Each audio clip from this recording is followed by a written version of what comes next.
Police कई बार यह सोच कर के भी जांच करती है, इन्वेस्टिगेशन करती है कि वो कितना अच्छा इन्वेस्टिगेशन कर सकती है। कभी कभी पुलिस यह सोच कर भी बहुत सारे केसों में इन्वेस्टिगेशन करती है और उस केस के तह तक जाती है ताकि वो अपना इन्वेस्टिगेशन में काबिलियत जान सके। नमस्कार, मैं हरेंद्र और आज आप इस क्राइम स्टोरीज़ में कहानी सुन रहे हैं दिल्ली। दरअसल 2010 अक्टूबर का महीना था और यह कहानी उसी 2010 अक्टूबर महीना की है और दिल्ली में पहाड़गंज एक इलाका है और जो कि वहाँ पर बहुत सारे गेस्ट हाउसेस हैं और अपने गेस्ट हाउसेस के लिए वह पहाड़गंज जो है फेमस है, क्योंकि वहाँ पर बहुत सस्ते गेस्ट हाउस अवेलेबल रहते हैं और बहुत अच्छे और सुंदर वहाँ पर गेस्ट हाउस हैं और उन्हीं सब कारणों के कारण पहाड़गंज जो है वह फेमस है। उसी पहाड़गंज में एक होटल महाराजा गेस्ट हाउस रहता है। उसी पहाड़गंज के उस होटल महाराजा के एक हाउस कीपिंग स्टाफ जो है 8 अक्टूबर 2010 को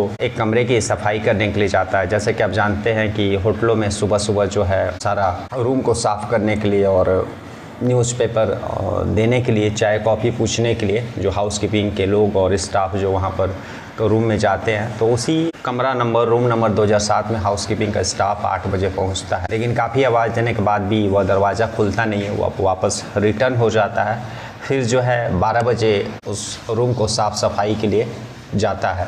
काफ़ी आवाज़ देने के बाद भी कोई उस रूम नंबर 207 से कोई निकलता नहीं है।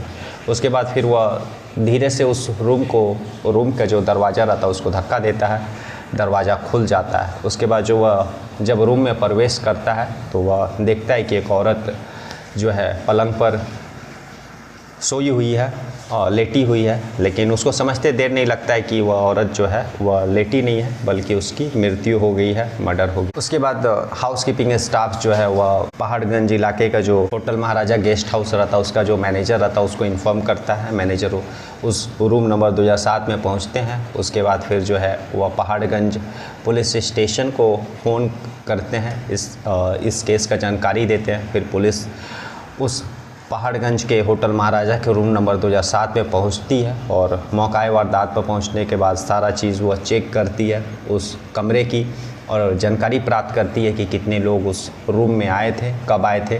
फिर उसके बाद मैनेजर ने यह बताया कि अक्टूबर 2010 की रात को 2 लोग, एक लड़का और एक लड़की उस रूम में आए थे, लेकिन सुबह में जो है जब हाउस कीपिंग का स्टाफ 8 बजे गया तो दरवाज़ा कोई खुला नहीं। फिर 12 बजे गया जो होटल का रूटीन रहता है रूम का सफाई करने के लिए और कस्टमर से ब्रेकफास्ट और सारा चीज़ पूछने के लिए। कमरा नंबर 2007 का जो दरवाज़ा खुला हुआ था और फिर हाउस कीपिंग का स्टाफ अंदर घुसता और देखता है कि जो है पलंग पर औरत की जो है बॉडी पड़ी हुई है। उसके बाद हम लोगों ने आपको जानकारी दी और सारा जानकारी प्राप्त करने के बाद जो है पुलिस उस कमरे में जितने भी सामान रहते हैं सभी की तलाशी लेती है। उसके बाद फिर होटल का रजिस्टर्ड भी चेक करती है कि कितने लोग एंट्री हुए थे। सीसीटीवी कैमरा भी खंगालती है कि लगभग रात को 12-1 बजे एक आदमी जो आए थे और जिनको रूम नंबर 2007 अलॉट किया गया था वे लोग उसी रूम में रह रहे थे और सुबह में उस रूम का ही एक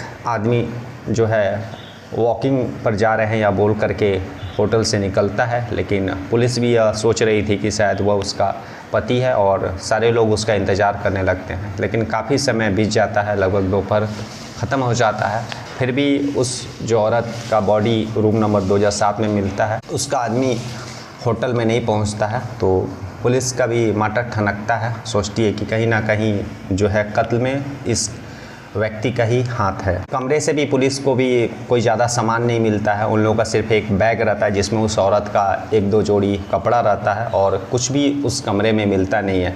तो पुलिस के लिए भी एक चैलेंज केस था कि कातिल तो छोड़िए, जो मकतूल है, जो मरने वाला व्यक्ति है उसका शिनाख्त मुश्किल है। उसके पास से कोई ऐसा चीज़ नहीं मिल पा रहा है कि पुलिस ये जानकारी प्राप्त कर सके कि वह औरत का नाम क्या है और वह कहाँ की रहने वाली है, ताकि जो है उसके घर वालों को इत्तला किया जा सके। पुलिस जो है डेड बॉडी को अपने कस्टडी में लेकर के पोस्टमार्टम के लिए भेज देती है और उसके बाद जो है इन्वेस्टिगेशन करने लगती है। होटल स्टाफ से भी सारा चीज़ पूछताछ करती है। उसके बाद जो है पुलिस दोबारा भी उस रूम का सारा मुआयना करती है, सारा इन्वेस्टिगेशन करती है, पलंग के नीचे गद्दे वगैरह चेक करती है कि शायद कुछ मिल जाए, लेकिन कुछ भी पुलिस को सुराग नहीं मिलता है। उसके बाद फिर 1-2 दिन बीत जाता है और ना ही उस व्यक्ति का पता चलता है जिसने उस औरत के साथ होटल में चेक इन किया था और वॉकिंग पर जा रहे हैं बोल करके उस होटल से निकला था।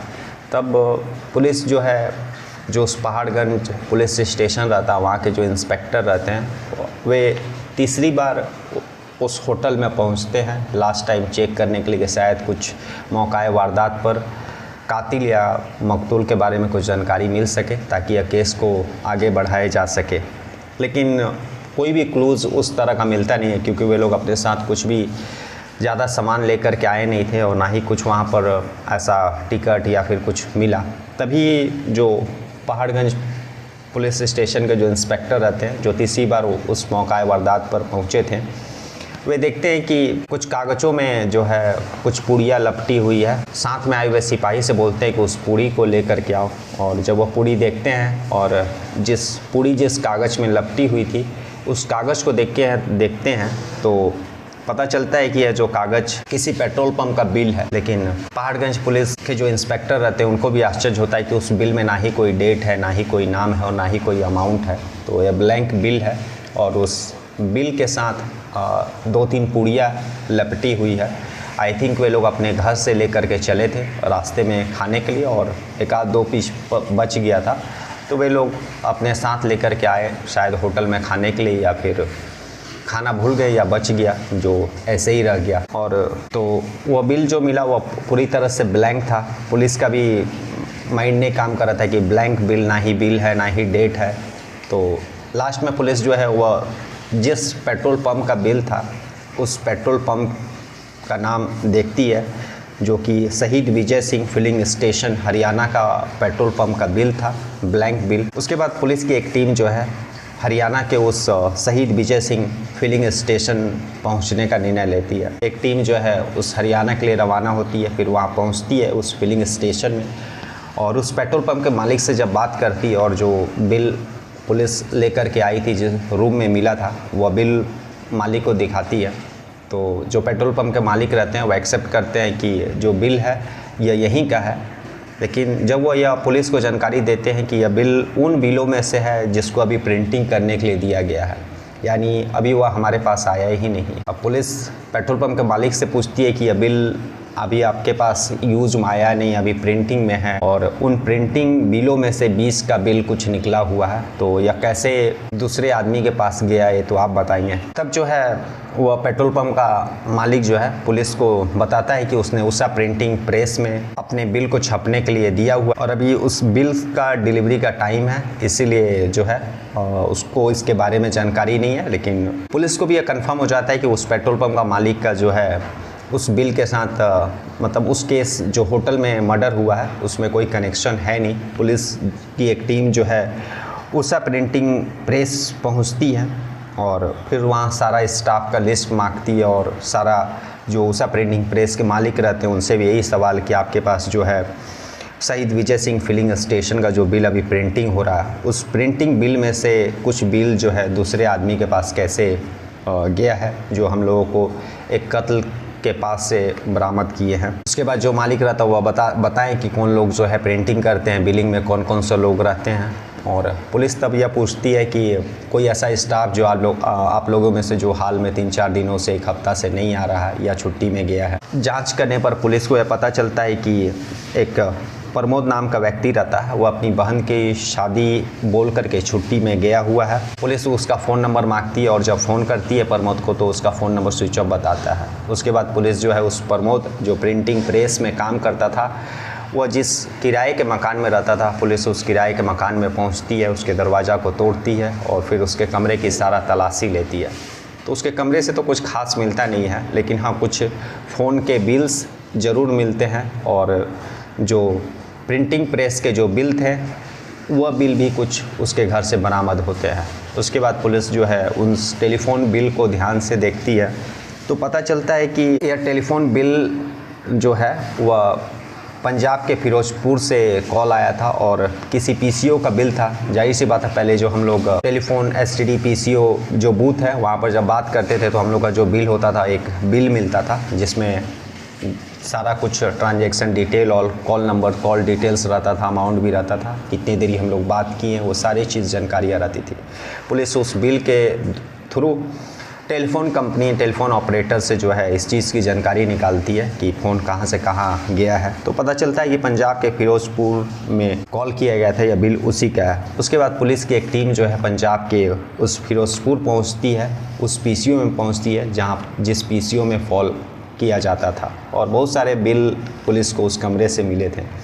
पुलिस की टीम वहाँ जब पहुँचती है और जब पीसीओ वाले से बात करती है, तो पीसीओ वाले से बात करती है और टाइमिंग बताती है कि इस दिन इस बीच में जो है आपके पीसीओ से बात हुई है, कौन व्यक्ति आते थे। तो वह पीसीओ वाला को याद आ जाता है और वो बता देता है कि बगल के ही श्रीनिवास शर्मा का घर है और उन्हीं की पत्नी जो है इस नंबर पर बात करने के लिए आती थी। अब पुलिस भी उलझन में कि कहाँ से केस शुरू हुआ, पहाड़गंज दिल्ली से। पुलिस जो है पेट्रोल पंप रेवाड़ी हरियाणा, उसके बाद फिर जो है प्रिंटिंग प्रेस, और प्रिंटिंग प्रेस के बाद जो है पीसीओ जो पंजाब तक पहुंचती है। एक केस का कनेक्शन कहाँ से कहाँ जुड़ते जा रहा था। पुलिस के लिए भी एक चैलेंजिंग केस था। उसके बाद पुलिस जो है उस श्रीनिवास के घर पहुंचती है जो उस पीसीओ वाले के दुकान से जस्ट बगल में था। और जब पुलिस श्रीनिवास के घर पहुंचती है और जब वह जानकारी प्राप्त करती है कि जो कॉल, जिस नंबर से फ़ोन आता था वह किसका नंबर था, तो जो श्रीनिवास शर्मा जो थे वे बताते कि यह कॉल मेरा नहीं था, दरअसल मेरी पत्नी उस नंबर पर उस पीसीओ में बात करने के लिए जाया करती थी। पुलिस जब यह बोलती कि आप अपने पत्नी को बुलाइए, तो श्रीनिवास से बताते हैं कि कुछ दिन पहले वह मेरे को छोड़ करके चल गई है, हम दोनों में झगड़ा हुआ करता था और कुछ दिन पहले हम लोगों के बीच में झगड़ा हुआ और वह छोड़ करके चली गई। मैंने भी कोई कंप्लेन नहीं किया क्योंकि वह शायद मेरे साथ खुश नहीं थी, और वो अगर चल गई तो ठीक ही है। तब पुलिस को कुछ शक होता है और पुलिस जो है श्रीनिवास को अपने कस्टडी में लेती है और उससे जो है कड़ाई से पूछताछ करती है। और जब कड़ाई से पूछताछ करती है तब जो है श्रीनिवास का मुँह खुलता है और वह बताता है कि हम लोगों का शादी जो है 8 साल पहले हुआ था और हम लोग का परिवार जो है, हम दोनों में काफ़ी प्यार था, खुशी था, सब चीज़ ठीक ठाक चल रहा था। और लेकिन तभी बीच में एक शख्स जो है हम दोनों के बीच में एंट्री लेता है। उनके घर में किराए में रहने के लिए आता है। जो वे लोग अपना एक घर का रूम जो है वे किराए पर रखते थे, तो उसी में एक शख्स रहने के लिए आया किराए पर। और उस शख्स से कुछ दिनों के बाद जो मेरी पत्नी रेशमा है उसका दोस्ती हो गया, दोस्ती धीरे धीरे प्यार में बदल गया। और एक दिन ऑफिस से आने के बाद श्रीनिवास ने अपनी पत्नी और वो जो किराएदार उनके घर में रहता था उन दोनों को आपत्तिजनक स्थिति में देख लिया था। इसको लेकर के उन दोनों के बीच में काफ़ी पति पत्नी के बीच में झगड़ा हुआ था और श्रीनिवास ने उस किराएदार को भी भगा दिया था। और ये सब सारी घटनाएं होने के बाद जो है रेशमा जो है कुछ दिनों के बाद छोड़ करके उनको चल जाती है। वे कंप्लेन भी नहीं करते हैं क्योंकि वो जानते हैं कि उसका एक्स्ट्रा मैरिटल अफेयर था और रेशमा ने उनको धोखा दिया है। तो ये सारी चीज़ें सोच करके वह जो है कोई पुलिस कंप्लेन नहीं करते और ना ही उसको खोजने का कोशिश करते हैं, और बल्कि यह सोचते कि अच्छा ही हुआ वह चल गई। श्रीनिवास से बताते हैं कि जो रूम में रहा करता था जो किराएदार, उसका नाम था प्रमोद। पुलिस समझ गई थी कि होटल में जिस व्यक्ति ने और जिस औरत ने रहा था वह यही दोनों हैं। श्रीनिवास की पत्नी रेशमा और वो प्रमोद जो प्रिंटिंग प्रेस में काम करता था, यही दोनों जो है उस पहाड़गंज के होटल में ठहरे थे और प्रमोद ने ही इस घटना को अंजाम दिया है। उसके बाद पुलिस अपना इन्वेस्टिगेशन आगे बढ़ाती है और पुलिस को यह पता चलता है कि श्रीनिवास को छोड़ने के बाद वह जो है प्रमोद के साथ रहने लगी थी। और शुरू में तो सब चीज़ ठीक था, लेकिन रेशमा के धीरे धीरे डिमांड बढ़ने लगे थे और वह घूमने फिरने चाहती थी, शॉपिंग करना चाहती थी और वे खुले ख्यालातों की थी। लेकिन प्रमोद का जो उतना सैलरी नहीं था, वह मामूली एक प्रिंटिंग प्रेस में काम करता था, तो वह उसका जो है एक्सपेंसेस अफोर्ड नहीं कर पा रहा था। और उसको यह एहसास होने लगा था कि उसने जो है रेशमा से शादी करके बहुत बड़ा गलती कर दी है। वो उसको यह लग रहा था कि शायद रेशमा उसके लिए नहीं है, और रेशमा अगर उसके साथ रही तो उसका जो जितना कमाई है वह ऐसे ही लुटाते रहेगी, ऐसे ही खर्च करते रहेगी, वह गाँव पैसे नहीं भेज पाएगा। और दूसरी तरफ जो है रेशमा भी प्रमोद को अब धमकी देने लगी थी कि वो अगर उसे घूमने फिरने के लिए मना करेगा तो वह कंप्लेन कर देगी पुलिस में। तो इन सब सारे बातों को लेकर के वह एक प्लान बनाता है और उसके बाद जो है एक दिन अपनी पत्नी रेशमा को यह बोल करके कि उसकी बहन की शादी है, उस शादी में हम लोग को जाना है, वह रेवाड़ी से दिल्ली आ जाता है।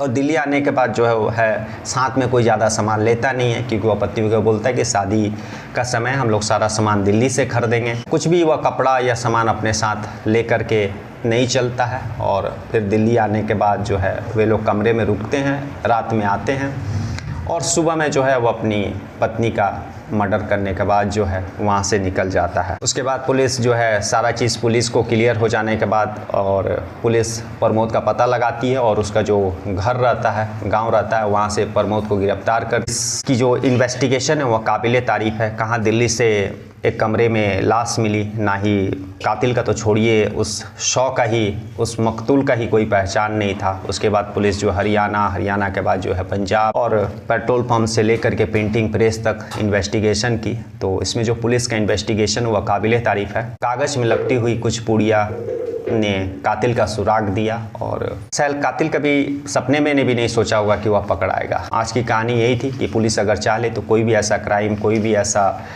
केस नहीं है कि जो सॉल्व नहीं हो। कल हम लोग फिर ऐसी किसी कहानी के साथ मिलेंगे, तब तक के लिए नमस्कार, जय हिंद, जय भारत।